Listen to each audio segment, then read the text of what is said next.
Madam, IPL ની આજે જોરદાર મેચ છે. સામે સામે ખેલાડીઓ પણ ખતરનાક છે. તો તમને શું લાગે કોણ જીતશે આજે? એમાં પૂછવાનું ના હોય. મેડમ, અમારું કામ છે રિપોર્ટ આપવાનું. અમારે તો પ્રશ્ન પૂછવો પડે. એટલે આજની મેચમાં તમને શું લાગે કોણ જીતશે? એમાં પૂછવાનું જ ના હોય, ભાજપ જ જીતે.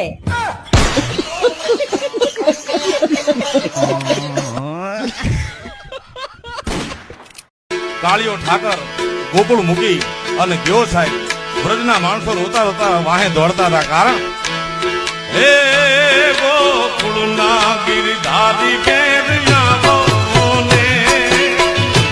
ભાઈના કાંડા ઉપર એક નાનો એવો દોરો બાંધી અને બેન છે ને એ ભાઈના આમ કરીને આમ દસે આંગણે હોવારના લે ને, દુખણા લે ને, મીઠના લે ને, અને દસે આંગળીઓના તદાકડા ફોડે એટલે એ વીરની માથે, એ ભાઈની માથે હજારો ગાવ દૂર કોઈ પણ મુસીબત હોય ને, કોઈ દુઃખ હોય ને, તો અહીંયા ભાંગીને ભૂકો થઈ જાય. એ બેનના આશીર્વાદમાં તાકાત હોય છે.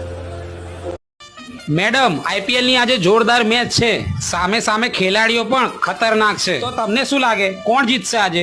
એમાં પૂછવાનું ના હોય. મેડમ, અમારું કામ છે રિપોર્ટ આપવાનું. અમારે તો પ્રશ્ન પૂછવો પડે. એટલે આજની મેચમાં તમને શું લાગે કોણ જીતશે? એમાં પૂછવાનું જ ના હોય, ભાજપ જ જીતે.